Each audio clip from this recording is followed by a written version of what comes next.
Na última edição do J Mais ABC, mostramos a tragédia do edifício Wilton Paes de Almeida, no centro de São Paulo. O incêndio começou no 6º andar por volta de 1h30 da madrugada do feriado de 1º de maio, se espalhou por todo o prédio e às 3 horas ele veio abaixo. Famílias ainda buscam parentes desaparecidos e também, principalmente, por respostas. Para isso, está aqui em nosso estúdio, para explicar melhor o caso, o diretor da 3A, empresa de gestão de condomínios, Alexandre Isaías. Boa noite, Alexandre. Como vai? Tudo bem? Obrigado pelo convite. É um prazer tê-lo aqui. Obrigado, O assunto não é o dos melhores, tampouco o mais agradável. Não é confortável. Não é confortável, mas é um assunto que teria que vir à tona um dia, infelizmente veio depois de uma tragédia. Sem dúvida. Muita coisa está se falando, poucas respostas ainda se tem, mas 2 fatores são fundamentais nessa questão toda. Primeiro, um problema social de moradia e falta de moradia, né? E principalmente essa questão de segurança que você entende tão bem nessa questão de condomínios e tudo mais. Sua opinião técnica de alguém que sabe, quais seriam os fatores que provocaram tudo isso e como administrar essa questão de moradia e falta de moradia em São Paulo, com tantas quantidades aí que nós temos de prédios desocupados e ocupados, né? A ocupação é uma coisa que infelizmente é difícil de você prever, né? Muitos prédios estão vazios em São Paulo e hoje nós estimamos que tenha no centro entre 70 e 80 prédios e tudo isso? Na região toda 150 prédios. Meu Deus. Tanto isso que em São Paulo? Sim. Tanto que a própria prefeitura está fazendo um grupo né, de atendimento, de prevenção, na verdade, né, e convidou, inclusive, o próprio pessoal que trabalha, que tem essas invasões, etc., que são responsáveis pelas invasões, nós vamos falar as siglas, etc., mas sim, são os vários próprios invasores, agora, né? E eles fizeram o convite, o próprio prefeito fez o convite para que eles participassem dessas vistorias que são feitas nos prédios que estão vazios. Né? Infelizmente, esse prédio, por uma infelicidade grande, ele era da Polícia Federal, então ele era do governo.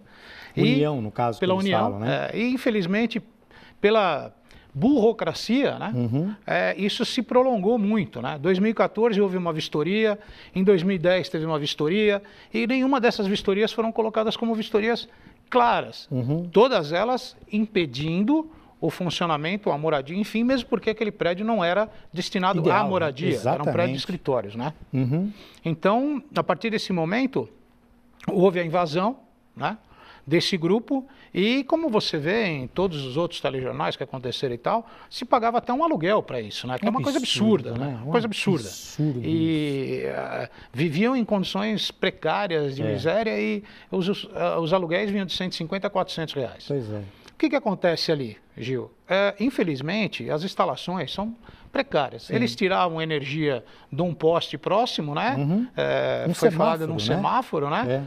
E essa energia vinha para o prédio clandestinamente, é óbvio, e aí você sabe que existem ramificações, né? Passa um cabo com um fio aqui e 200 fios emendados naquele fio. Então isso dá uma sobrecarga elétrica, que é um fato, e como hoje houve o laudo, né?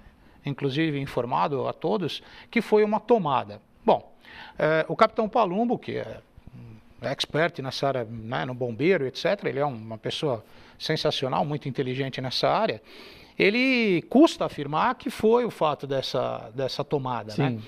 E está sendo vistoriado outras formas, né, como botijão de gás, etc., etc., porque tinha muito material combustível, né? Se você vê, ontem teve uma matéria numa outra rede de televisão, que inclusive demonstrava alguns hidrantes sem mangueira, sem nada. Quer dizer, é um absurdo, né?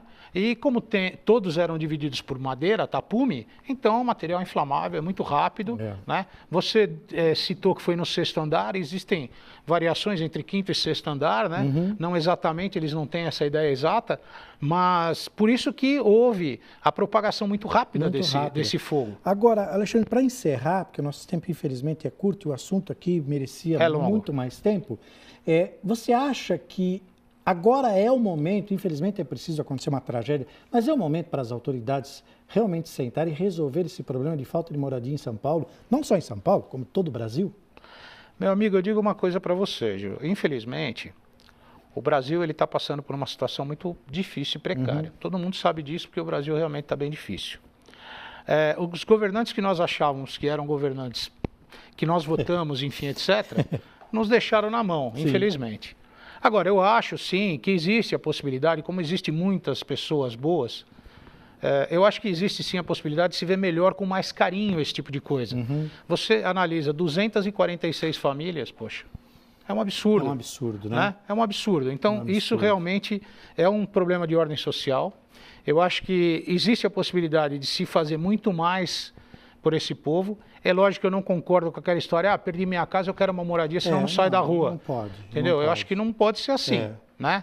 Mas, infelizmente, o Estado, ele tem por obrigação dar moradia para todos. Bom, obrigado, foi uma participação curta, mas foi bem esclarecedora. Obrigado. Numa próxima oportunidade nós vamos falar ainda muito sobre todas essas questões. Obrigado. Viu? Eu que agradeço. Obrigado. Até a próxima. Obrigado pelo convite.